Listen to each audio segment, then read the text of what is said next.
buy this new home, they'll buy down your rate to almost what it was before, the pandemic. 6% closing costs on a $500,000 deal is a lot of money. You can buy your rate down real fast.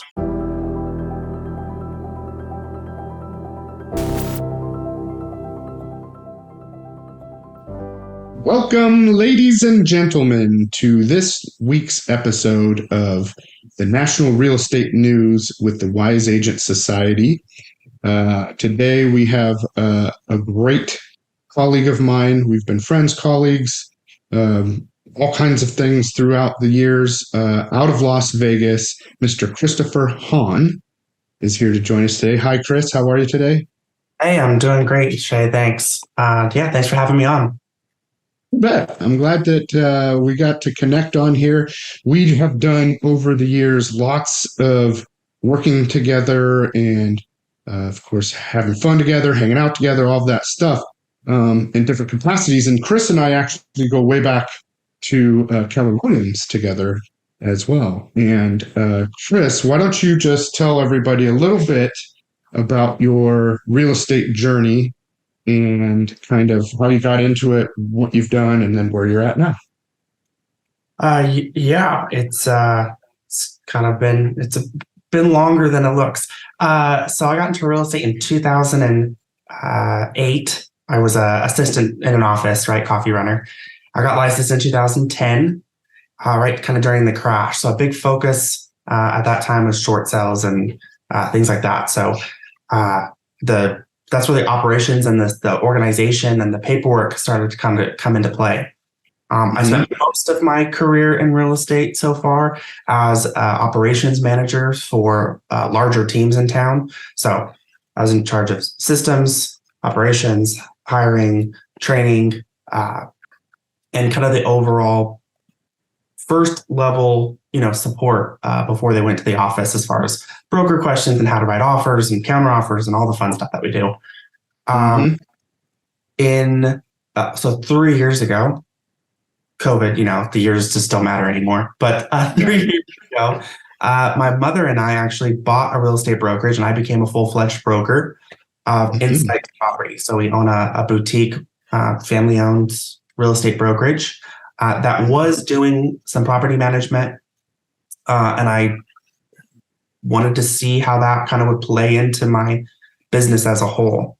Because I was also doing some transaction coordination stuff, which I still own. It's a separate company where we support real estate agents in their A to Z process of closing a transaction. So again, all kind of operations minded. And that's kind of how I saw property management. It was, it's operations. It's a to Z. It's following a certain set of laws. It's catering to tenants, catering to clients. And it's gone really well. We've, I don't know where we're at right now. 5 times. What's after quadrupled? Quintupled, I think. Quintupled the amount of doors that you have that when you acquired the company? Gross income. So gotcha. What happens is you get real estate property management clients and they buy and sell investment property. And that's really where my niche now has become, is helping our clients truly build wealth in real estate, advising them, when to buy, when to sell, how to perform 1031 exchanges to defer capital. Cool. Referring attorneys in order to make sure that their assets are protected. Always got to protect your assets.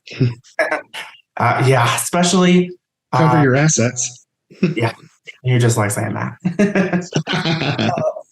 So that's where we're at now. Also, somebody reminded me yesterday, people were very excited that we were coming on today together because we've known a lot of the same people in Vegas for a long time. So somebody reminded me that you have a handyman company or some kind of maintenance company. Yeah, we are licensed for that because of the property management business. We do have licensed technicians that work for us. And that also kind of plays into our real estate transactions. And it also plays into the transaction coordination side of things. Agents now have another resource to go to And because jobs are always experience more than anything to me, right? And it's, when you're replacing, 10, 12, 15 water heaters a year, and they all tend to go out at once for whatever reason. Yeah. It's the strangest thing you've ever seen, Shay. When someone calls and says their microwave went out, we'll get 8 more. And, Wow. and it's just this random, and then none of the others know about it. What's funny is that until I lived and worked in Las Vegas, water heaters going out, and maybe it wasn't just because I wasn't in real estate yet, but water heaters going out wasn't a thing. And then there, it's pretty common. I mean, how long do they last? 5 years there or something? Because the water's so hard ish. I mean, they can go a lot longer, but they go so fast. And then there's always that, where you can see there was an explosion of water. So there's water damage around wherever the water heater is, which usually is in the garage these days, which is helpful. But that's just a funny thing. Yeah. Oh, yeah. We have them all the time. Tenants call us, hey, there's water pouring out of my garage. I'm like, oh, great. Water here now. Our water's super hard here. And so if you're not draining it and properly maintaining it, it doesn't last as long. Once a year. Obviously, you're supposed to, right? But they just don't know for the most part. Yeah. We have a maintenance branch that does a pretty decent amount of business. Very good. So, and you used to help me, and still do actually, whenever we have business there, with transaction coordination. And it's a little bit more than just doing the paperwork. You also help manage timelines and get signatures and all that stuff, kind of a start to end process for agents, right? Yeah. So I kind of explain it the same way I explain our property management services. It's full service. Besides a few little key things that the agent has to do, you essentially turn over the keys to the property, whatever condition it's in, and some of the files, there's, so a little more than others. Yeah, a little more than others, but that's what we're here for. And it's I want agents to know that, hey, it's a business. Have you ever seen the pie chart with the agents in the middle and it has all these bars breaking off with everything that a real estate agent does? Yes. Mm-hmm. Negotiating to sales, to lead generation, to marketing, to, incoming calls, outgoing calls, answering emails. No one can be fantastic at all of that. It's just not possible. It can be average, but it's not possible to be this expert. And our goal is to take off those things, right? And just say, hey, look, if we can reduce your phone calls, because we're the ones answering paperwork and escrow phone calls, and we're the ones that are coordinating this whole process by making sure that if there is an issue, that they're reaching out or we're reaching out. That's kind of how the property management side goes as well. Where it's hey, I have owners I talk to once a week. I have owners I talk to once a year. And it really comes down to how kind of busy our owners are and how long we've had them. I think trust is always that thing where people tend to let go a little bit more. And so that's what we're really trying to build, is this full service circle where they know that our in-house maintenance man is not gouging them. They're being honest. They're working for us, and it's a representation of our business. Mm-hmm. And you'd be shocked. We get three quotes on bigger projects all the time. And I mean, 3, 4, 5 times what our contractor can do it for. And that's fine, right? That's the open market. That's, what America stands for, right? Price whatever you want. But that for the consumer, there's a sucker born every day, they say. Oh yeah, absolutely. So when you hire a property manager, and especially us, that's kind of what we try to do, is treat the property like our own. So cool. So a couple things to wrap up on this stuff is that I have a question about when you're doing a transaction coordination thing. Let's say somebody does an inspection and there's repairs needed on the inspection. Can they use your services to do the inspection repairs type of thing? Yeah, absolutely. So generally we'll even assist with getting estimates. That's kind of always the hardest part, is maybe just a little bit of a negotiation tool. I think, again, I kind of process everything. I think agents get repair requests and they go, oh my gosh, now I got to deal with all of this. And it really just comes down to a process. Unless you have numbers, you can't negotiate, right? You're negotiating in the blind. So first, get numbers. What are all these repairs costing? And most times the seller is going to underbid it, right? By 20, 30, 50, 80%, depends on your seller. And the buyers are going to overbid it by 50. Right. it's crazy Same where the thing. seller's like, oh, it'll be $1,000. And the buyer's like, it's going to be $8,000. So I'm like, Yeah. well, can we narrow that down a little? Yeah. Um, Let's meet in the middle where it probably is. Most of the time it's in the middle or even less, and Yeah. just really solve a problem. So we Cool. provide, we can come in, we kind of manage it. Obviously the law says we can't manage more than 3 contractors or become a general contractor, which is not the type of license we have. Okay. But as a transaction, the coordination side of things, yeah, absolutely. We've done all Okay, kinds cool. of things. I love it. That's good to know. And I knew, All those random things that pop up, vendors. yeah, no, yeah, you're a good resource for everything kind of needed throughout the transaction. And that's great. I know when we've been talking over time, and that you were either starting that or maybe you had already done it, and I'm glad that it's kind of more established and you keep going with it. Um, then two other things. So, what are the names of your property management company, and what is the name of your transaction coordination company? And then, is there a name for the maintenance company as well? There's not a separate name for maintenance.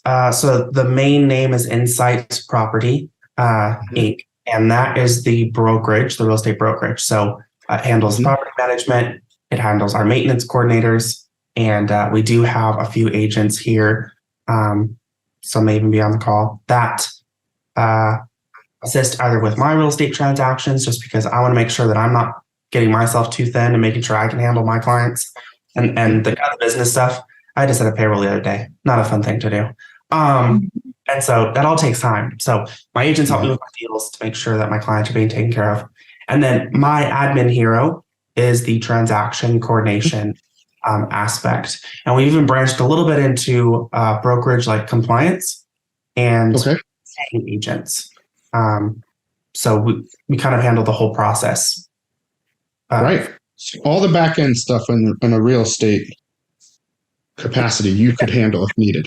I own a brokerage. I understand compliance. I've been a broker. I'm a broker. Been a real estate agent for 13 years, and sometimes brokers, same thing as real estate agents, right? They get into the business, and it's like, okay, there needs to be this training period. How does this work exactly? And just a colleague to reach out to, same as I would reach out to you, and certainly ask, where to get business and how to negotiate, because you're definitely cream of the crop for that. Oh, I appreciate that. Well, we've been able to help each other a bunch in a lot of different ways over the years, which is really cool. Yeah. So good, awesome. Well, thank you for sharing that. If anybody out there needs any help with any of those things, Chris is an amazing resource, and he's happy to help you with answering questions and getting you going, and helping make your business better. So definitely reach out to Chris on that stuff. Now, speaking of which, a good transition there would be to talk a little bit more about the property management kind of scene in Las Vegas right now. What is it like these days? And maybe talk about generalities. Maybe you can talk about do you have average rent prices or vacancies, or what's the overall market look like? I haven't even looked at it in a while, so this would be great information for me. Yeah, absolutely. Let's talk about the market. And again, we're coming out of COVID, right? So the average, the normal, if we're even allowed to use that word anymore, is resettling back to its own new thing. I've had clients. We bought the company. It was born in I always forget the year, 79. I don't know. All I know is we bought this company. Kind of small side joke about it. We're reading through the corporation documents, and it says that the board members have to be notified by phone or telegram in order to. And I was like, oh, this probably needs to be updated, and that's how long this business has been in place. So some of our clients that we currently have had properties in Las Vegas since then. Wow, that's amazing. I didn't know it was quite established that long ago. She was one. So from I've talked to her, and then we actually acquired another property management company. It was a little bit older than hers, about a year and a half in. She was in her 90s, and she just kind of obviously was done. Who wouldn't be? I'm surprised she lasted that long. and some of her clients. So we've inherited them, and they've been in the market Okay. since, late 60s to early 70s. This makes sense with the this makes sense with the 1031 exchanges because they've lived long enough or had probably property long enough to depreciate 27 and a half years and Exactly. then need to roll it into something else. Yep, I've So, had conversations with, and I'm now handling, they are actually starting to pass away, and their mhm, family is starting to inherit those properties. And mhm, now we turned it into where these kids, right? They're kids, they're not kids, they're, in their 40s and 50s. adults. Sure. They still have income. So it's not an income generator for them. It's a wealth builder. And that's Mhm, where that conversation shifts. My conversation with my 70 and 80-year-old clients is a different conversation than with my 40 and 50-year-olds, right? 40 and 50-year-olds, I'm advising sell the property, 1031 exchange it, buy two, get mhm, small loans, not big loans, small loans. You're still cash flowing a little bit, but in the process, your tenants are now paying down those loans so that when you mhm, do go to retire at 55 or 65, most of the time those loans are half paid off or all paid off, depending on how aggressive you are with it, right? mhm. At 50 years old, a 15-year mortgage is going to be paid off at 65. Now you have two properties that not only you own outright, but and you kind of know this figure, real estate appreciates 4% per year on average over a Mhm. 10-year span. So there's a pretty good chance you've now acquired two properties in the, depending on what you sold the original one for, or three. I've had people sell one and buy three because it was a big house. Big Mhm. houses are a little bit more difficult to manage. They're a little harder to find tenants. They're a little harder to keep nice because the roof is three times as much, right? I'm Sure. digressing a Yeah. little bit, but we'll talk about Makes that if you sense. want. Yeah. Much easier to maintain smaller homes. And so now this client owns three properties, all paid off, and they've gained the 4% appreciation over a 10 or 15-year span. And it's just that So, simple. yeah, now you're talking. So, and this is funny because we've been talking a little bit about this week already. Is you're becoming almost your advisor capacity has gotten in a much bigger value add. Yeah. So you're helping with wealth strategies and investment strategies and long term strategies for generational wealth and generational thinking because a lot of people aren't thinking that far ahead. They're just thinking about, oh, I don't know, in the next couple of years. Um, this is good strategy for long-term wealth, for generational wealth, and a lot of people don't even think about that. So that's really cool. And then you're able to help them because you're experienced in dealing with that Oh, on a yeah. regular basis. So that's Right. really cool. And it's one of those things where I constantly, well, one, I'm always reaching out to my client database because you don't know what you don't know. You don't know what to ask. You don't know what to think. If and one, with social media being so prevalent these days, just misinformation in general, right? Mhm. Or partial information, right? They talk about how high rates are. They Yeah. don't realize that I'm reaching out to my client saying, well, if you buy this new home, they'll buy down your rate to almost what it was before, the pandemic. Yep. 6% closing costs on a $500,000 deal is a lot of money. You can Yeah. buy your rate down real fast. Hmm. And obviously, for us, it's an investment situation, right? You lower the rate, the more cash flow you're going to have. Yep. But if you don't, all people see is high rates, high rates, high Hmm. rates, high rates. You'd be shocked how many people I reach out to saying, hey, here's the actual scenario. If you buy this house, here's how much out of pocket's going to cost you. Here's what your payment is going to be. Here's what your property expenses are going to be. And here's your cash flow. And they'll be like, well, Hmm. why is the HOA so high? Why does it matter? Right? A Yeah. real investor is saying if Cash you're flow. getting more money here than there, it's a good. Yeah. And then Yes. some of the numbers just don't matter. And the interest rate is a big hurdle right now. And Sure. that's kind of the change in the market that we just started to talk about. And it's a little sidetracked, but it's starting from because people are not willing to sell. They have 2 and 3% interest rates. Yep. And buyers that were getting a loan, so not our cash investors, which is still probably about 50% of our market, but buyers getting a loan were now priced out of the market because they couldn't afford what they wanted with a 7 and 8% interest rate. It just wasn't possible. Yep. Yeah. And that's affected the rental market as well, for sure. Yeah, that's a challenge that everybody's dealing with right now, or it's making some buyers pause.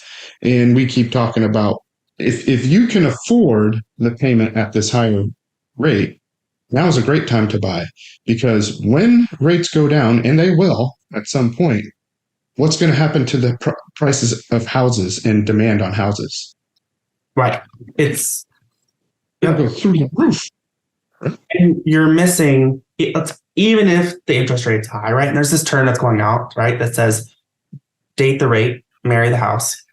Yep. Yes, there's some flaws to it. No saying's perfect. Sure. But again, interest rates go up, you've locked in a lower interest rate. Interest rates go down, you refinance. And you're still paying 100% on a rental.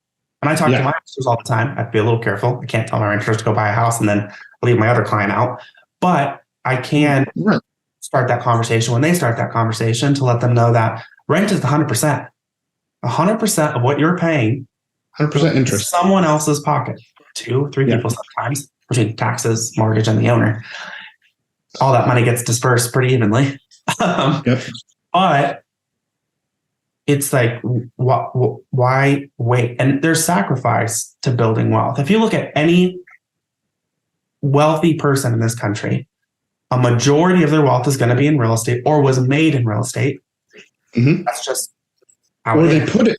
They put it in real estate. If they made their money some other way, they're going to invest heavily in real estate and make way more money through real estate. Right? Because your general return is between 4 and 6% right now. COVID was a great thing for real estate in a wealth building scenario. As a career, it was a little challenging. People got in COVID and they're getting out now. We see people get out every day. But in a wealth building scenario, it was a great opportunity for that, for some, done correctly. And I think that I'm going to get a little bit on that side note of doing things right legally protects you. There's clients that want to come in and do Airbnbs, short-term rentals. That's great. They make a lot of money. There's some risk there with city ordinances and state ordinances that don't allow it. They're claiming properties as primary residences and they're turning around and renting them out. The only reason to claim a property as primary resident, right, is for a lower down payment.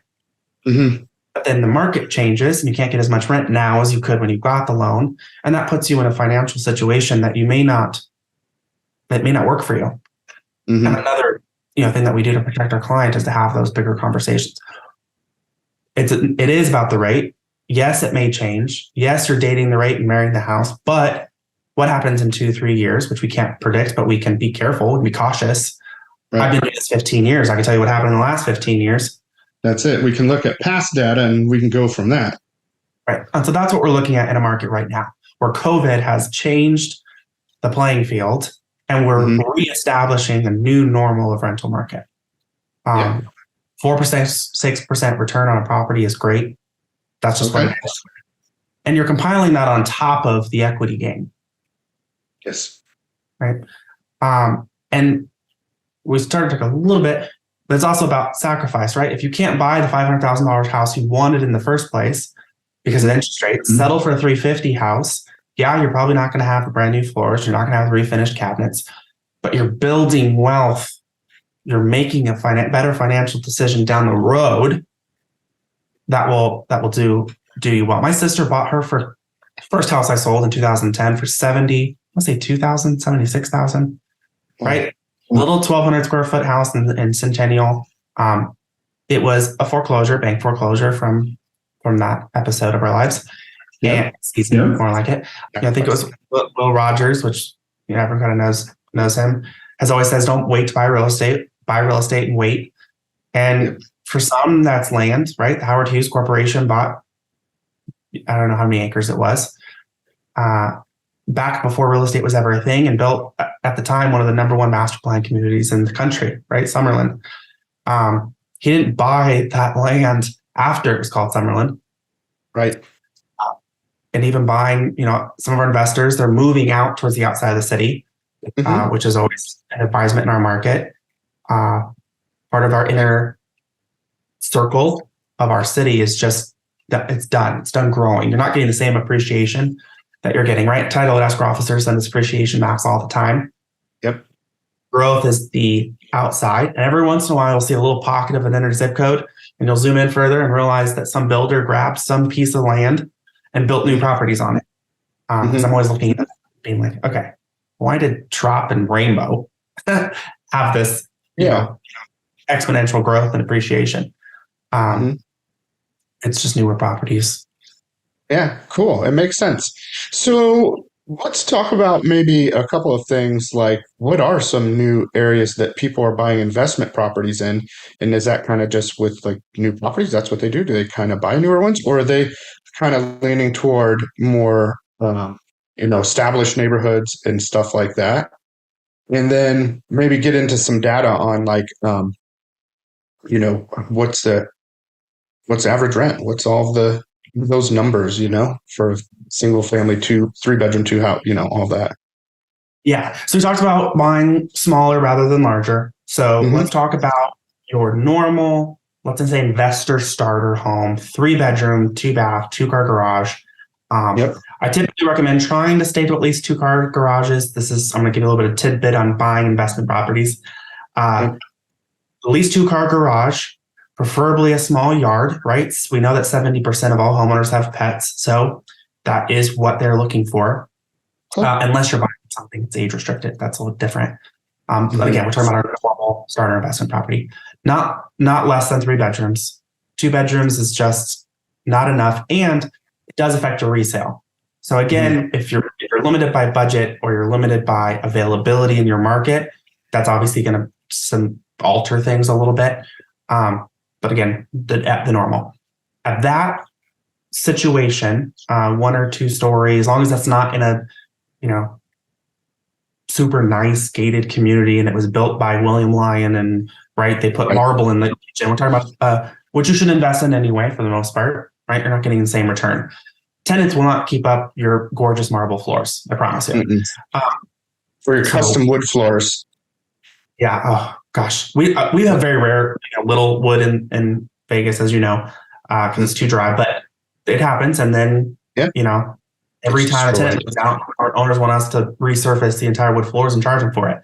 So, and that comes from when you're renting too. Look to see if it's something that you can actually maintain. But that's another conversation. Right. Yep. Normal average home, I'd say you're about $1.25 to $1.50 a square foot. That's what we are getting.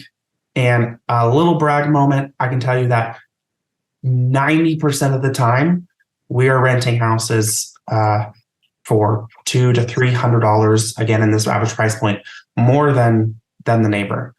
Okay. So when you say $1.25, $1.50 a square foot, you're talking about $1.50 per square foot per month is what that equals out for rent? Yes. Okay. 1,500 square foot house that's in good to decent condition is renting for approximately $18.75, won't be literal, to $22.50. So kind of a big margin. But it's good ballpark. I mean, good for us to know, like rough range. Yep. And then our average days on market, again, we press to turn every property in 30 days. I'd say the average right now, you're probably looking at 40. How specific do you want me to be? I look at these numbers every day. 42 to 45 days on market. So a little on bit market. Long. So when a rental property hits the market, it could take roughly 40 days to get a tenant put in place. And that's because renters are looking at least 30 days out. So that's just how long they have to give notice to the previous place. They're moving. And so they're looking 30 days out. They apply. You go through a week of the application process. Not digging too much onto this, but you have to follow up with paperwork 9 million times. It takes a little bit of work to make sure that you are really qualifying that tenant, right? As a property manager, my job is to protect your asset by getting someone in there that's real. Fun fact, actually, we've just updated our application review process.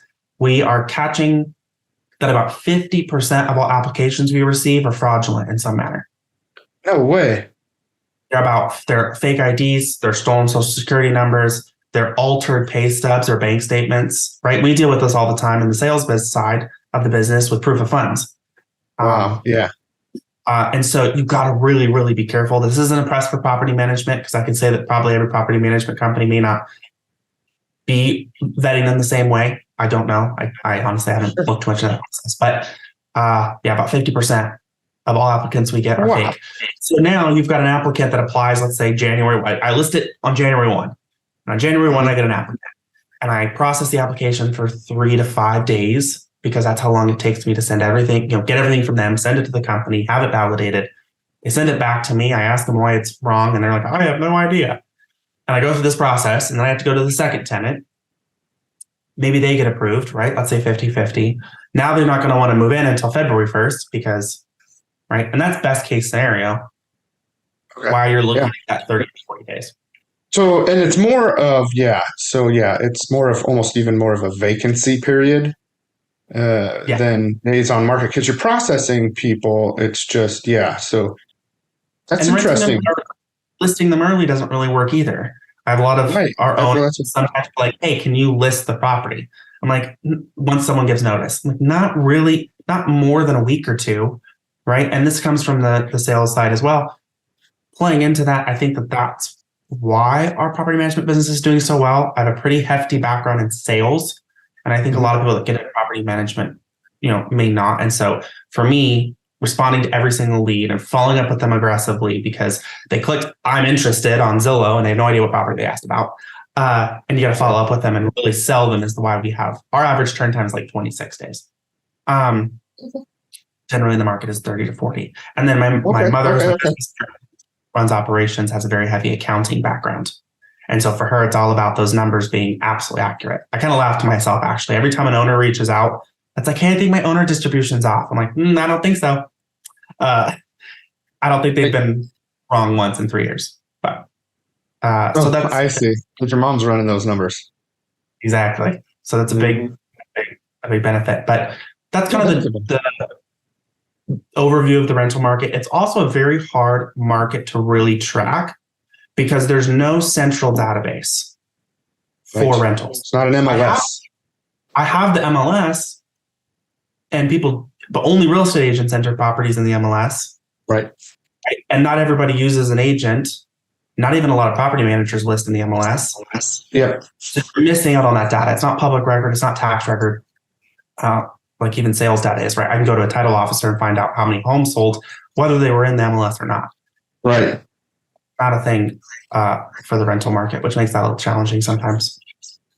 But you have the data because you do it at such a high level and you work with so many that you have a kind of a much bigger database to pull data from, right? Yeah, it's our database that we're personally looking at, right? I know what my numbers are. I use those in my conversations with new owners and current owners all the time. And the MLS is a good a basis. It's a good way to start. Sure. Yeah. More. I've noticed in Las Vegas, more data, more stuff goes through the MLS as far as rental properties than anywhere else that I've worked out of the markets I've worked. Absolutely. We're part of quite a few large groups on Facebook where we're watching multiple markets. Right. Our property management software Appfolio has a group. I'm part of referral networks all over the country. And so people always post about how they don't have the data available. Our MLS is pretty darn good. I mean, they are on top of it. Sometimes it's annoying for some people, but if you double-edged sword. They're telling you 3 days before it's going to expire. They're telling you 2 days after you're going to get fined if you don't change it. They're like, change the status, change the information. But I just got one this morning, right? We rented a property supposed to go change status yesterday. Yeah. To me, that's valuable. That's valuable data, right? Any database is going to tell you garbage in, garbage out. A lot of the markets, I think that the MLS has just become a tool and not so much this reference point, this data point. So I'm proud of our MLS. They do a great job. Las Vegas is different than other markets because it's one MLS. So how many people are there? Is it 2.5, 2.7, 2.9 million in Vegas now? I don't know. Population, Las Vegas Valley. Yeah, I'm curious. 2.227. So 2.227. Okay. So only in 2018 now. So I was I'm guessing that was census. I wonder what probably 2.5-ish, 2.4. At our growth rate, staying historical population data 2023 would be at 2.9 if we've grown at the rate that we have been, which is 2.1%. So it could be at 2.9 right now? It'd be almost close to 3 million people, yeah. Okay, cool. So that makes my numbers. So San Diego County has 3 million people. So, and they have 11, and that might not even be enough, but definitely, I bet you 11 MLSs, if I'm remembering correctly. It's a lot. So here's the point of that: is they're all competing, and they do share data in certain ways, and some and some with others, and whatever. And it's a weird thing, but it's not this collective unit of authority, which is good and bad, right? Because so there's a lot of competition for the MLSs to get agents to come to them in San Diego, but then also there's also some willy nilly just because it's all, they're all just trying to win you to get membership. Whereas in Las Vegas, I agree, they can be firm and strict and whatever, but they're on top of it, and it's collective, and it's one thing. And they also have a lot of power when it comes to lobbying for real estate and home ownership in general. So that's a really cool thing that Las Vegas and Nevada have. Although I'm sure MLS in the north in Reno area is different. So there's maybe a couple MLSs in the state. I'm talking about just San Diego has like 11. It's crazy. Yeah, I think ours. Yeah. It's a good collective amount of data when you're looking at any segment, and it's a pretty robust system too. I know some that's less what I mean. But I can go in and I can look at list price to rent price by square footage, by bedroom count, by area, and so that the resale. I'll say resale market, but we talked about our average residential property, right? 3-bed, 2-bath, 2-car garage with a. What are those costs, by the way? I was going to ask you. I know it varies by location, and you're saying a 4 to 6% return. So 3.2 house, average price point is 18.75 to 2.2 or whatever you said, 18.75 to 2,200, or maybe just pick a few places, like say, okay, for a 3.2 in Summerlin, this you buy it for this much, the rent's going to be this much, and then like for, let's say, somewhere down by the Strip or something, what would that look like? So you're pretty much dealing in a $400,000 to $500,000 price range. Okay. Anyone that comes to me and says that they're working with less than $400,000, it's possible, certainly possible, but you're not quite getting the quality of property. Mm-hmm. So I can get you a 3-bed, 2-bath with a 2-car garage for $350, mm-hmm. $200. That's what you want. But you're dealing with renters, right? We talked about how renting is 100% interest. Mm-hmm. Renters are fairly picky. If they're paying a premium price, they're paying $1.25, $1.50 a square foot. They want quartz or granite countertops. They want painted cabinets. They want, laminate to vinyl flooring. Those are the upgrades they want. And if you want to be able to rent it quickly, because that's money too, right? It doesn't help you if the property sits 60 days because the carpet's blue. Not that I've dealt with that personally, but it in makes the bathroom. And in the blue bathroom. Carpet in the bathroom. It's blue and it's in the bathroom. So we'll talk about that. But, they want a little bit of a step up, because here's the thing too. I was talking with my dad the other day about rent apartments. He's like, "Oh my gosh, they're popping up all these multifamilies, right?" I said, "Well, we're missing a normal income, median income affordability in our city." So they put up these apartment buildings, which are supposed to be cheaper, and then they charge $2,000 for a studio. Oh wow! Right? They put in vinyl flooring, granite countertops, and painted cabinets, right? Walk-in showers, balconies, right? All these amenities, the dog parks and pickleball courts now and pools. Oh, yeah. That all has to be paid for by someone. So yeah, Mhm. $2,000 for a studio. If Wow. they're going to pay $2,000, they're going to get this nice, pretty packaged, low maintenance condo, or are they going to go get a house that isn't updated? That's the choices because they can't get anything cheaper than that. So Summerlin, let's say like the Vistas or the Paseos or something like that. It's a normal kind of nicer upscale, but not like extravagant neighborhood. So what are those? But they are nice. They're upper end, I would say. What they're track homes, but they're just nice track homes. So what would one of those a 3-2 cost to buy in decent condition? Doesn't have to be fully upgraded, just like a normal renter condition. Just curious what one of those would be to buy ish, and then So the Paseos and Vistas, now Stonebridge, that's a pretty hot part of town. this is called Stonebridge now. It's not called. It's a new part of. Oh, So you have the Vistas, and then you have the Paseos, and then you have Yep. Stonebridge, and then over on the Okay. right you have Red Point. So okay. that's all between 215 Charleston headed to Red Rock Huh? and Fort Hills. Wow. Wow. There are two whole Now- neighborhoods that I don't know since I've lived there. Yeah. So Stonebridge was built in the part of the BLM land that was just purchased. So there was a bunch of picketing and everything because they were selling more land into Red Rock. It was not the Red Rock Conservatory property. It was just BLM land, but they're getting closer and closer. Yeah. I actually have 2 rental listings right now that back to Red Rock. Their backyard is a wrought iron fence and it's Red Rock. I mean, you're staring. Where Shelky lives? Somewhere in one of those Yeah. neighborhoods? I think so. I think he's more a little bit. So I think maybe he's Summerlin south. Okay. Okay. I was just curious. But in that property, I've seen his prettiness. Yeah. yeah, it's still kind of considered a premium part of town. Yeah. Right. Of course. So, but what are those houses going for roughly?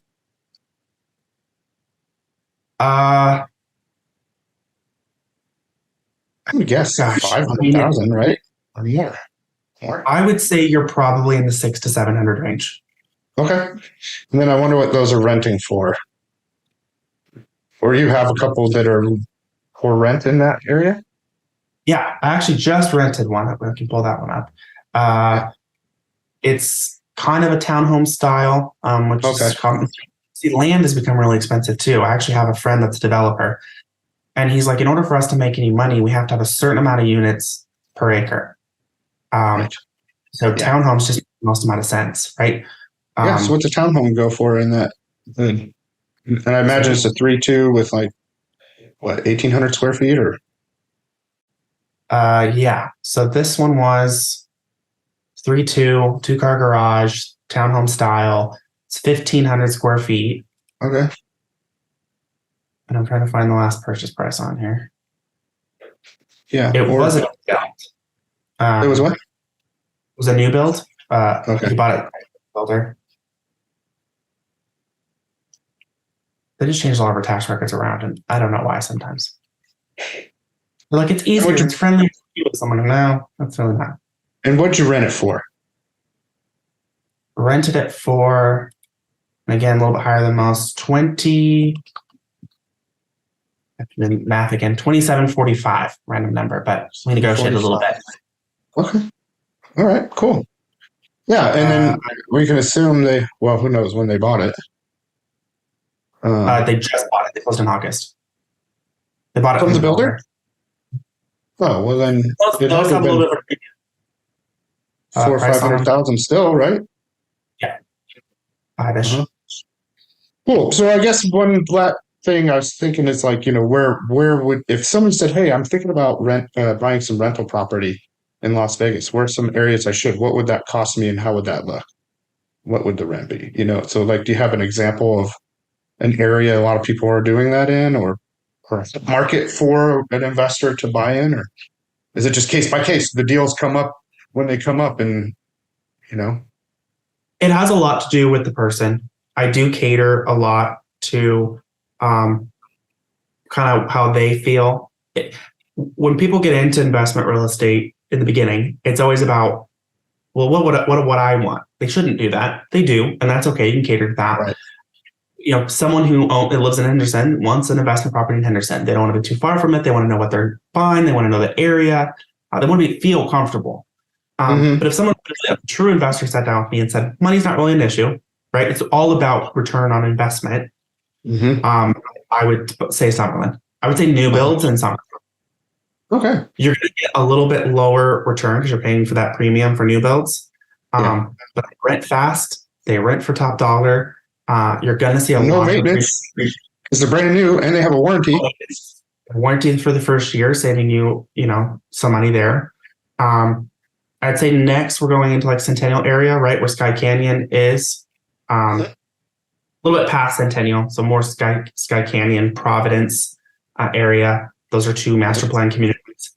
The master plan communities offer stability. They offer community feeling that people are looking for. So yeah, you're paying a little bit of a premium, but you're going to get longer tenants, right? Every time you turn a property over, it costs you. So if you have a property, down by the strip that, may only be $200,000 and we have to evict a tenant every year, you're losing money even though you thought you saved money in the beginning. Again, it's catered to every person. If someone came to me and said, I have $40,000, what can I invest? Well, $200,000 is their option. Right. There are things that we can do. You could buy a $200,000 condo right outside Summerlin and still feel like you're getting a little bit of that benefit. But Summerlin is so key here. Inspirata is doing very that's in Henderson by the M Casino. I think the Southwest we're going to see a little bit of growth there now that the Durango casinos open up, and the Uncommons, which is right across the street from them, is kind of an outdoor shopping area. That's cool. I just learned about all that. Yeah, it's about following the commercial. Blue Diamond or whatever is now like a 8-lane or what is it? It's really big now, right? Instead of, it used to be such a clog. Oh yeah. You couldn't get to the Southwest in any time that was reasonable because of the traffic on Blue Diamond. Fort Apache. So Fort Apache that goes along the mountain ridge along the top. I want to say that's 4 lanes now. And it's a second avenue, right? Because your Southwest is this circle over by going out to Pahrump. So you have Blue Diamond. Fort Apache comes off the 215. And so those are your 2 points to get into the Southwest area. And I think we'll see some expansion there. But that's cool. Yeah.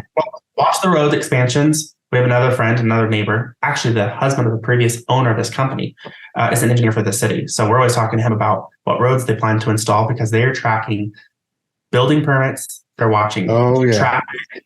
How are they going to handle traffic? They're building the infrastructure for where the stuff's going. Yep. That's smart. That's a good data point there too. We always joke in here in Nevada, I'm sure you've heard that our state flower is the construction cone because it's just always up. But you look at how many times have they redone the spaghetti bowl? Oh yeah, they're redoing it again because Formula One's coming here, right? You bring in an $80 million construction project to this city.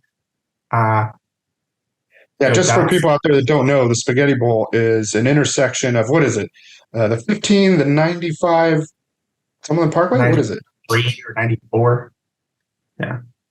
So it's a big cluster of freeways all going together, and it's been redone so many times. It's insane. It's like a spaghetti bowl. Well, cool. Well, we're kind of getting close to wrapping up here. I guess what I would ask you is, what do you think would be a good final thought on property management in Las Vegas that we could kind of sum up the whole chat on? Property management, investment, real estate as a whole, I really want to drive home because I've been talking to a lot of potential clients recently. You don't know what you don't know.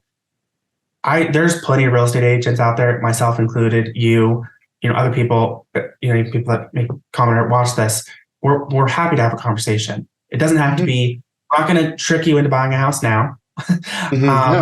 So whether it's a real estate industry, people watching, right, which is just have more conversations about real estate so that you can educate people on how interest rates work, on how holding a property works, on, I have quite a few wealthy people that bought houses a year ago when prices were low and renting it out, and they intend to move here eventually. They're like, but prices are only going up. Why would I wait? I'm like, well, it's a really smart way to look at it. Yeah. They can come in and rehab the flooring and the paint pretty easily and have a house that has already gained 2-3 years of appreciation. Have a conversation with professionals now so you can prepare. Talk to a lender. They don't have to pull your credit. I have all the time where I go to Experian.com, you pull your free credit report, you send it to a lender, and they say, you take care of these 3 things, you're going to get 1% off your interest rate. It's not that hard. So talk to professionals now and plan further ahead. That's we a can't great prepare for the market, but we can prepare to be ready for the market. Yep. Yeah. That's a really good way to wrap it up is reach out to you. So you guys can reach out to Chris Hahn at Insights Property in Las Vegas, right? Insights with an S? Insight. Yep. Insight, one insight? One insight. Just the one. Just the one property. Actually, we get Insight Properties all the time. It's not plural. I thought I heard you say Insights earlier, but Insight Property. Yes, Insight Property. You can Google us. Obviously, I've said all that at 702-202-0066. Yep. And you can reach out to Chris. You can reach out to me. I'll plug in with Chris. Chris is a wealth of knowledge in lots of different stuff. So he's always there to help and answer any questions in the field.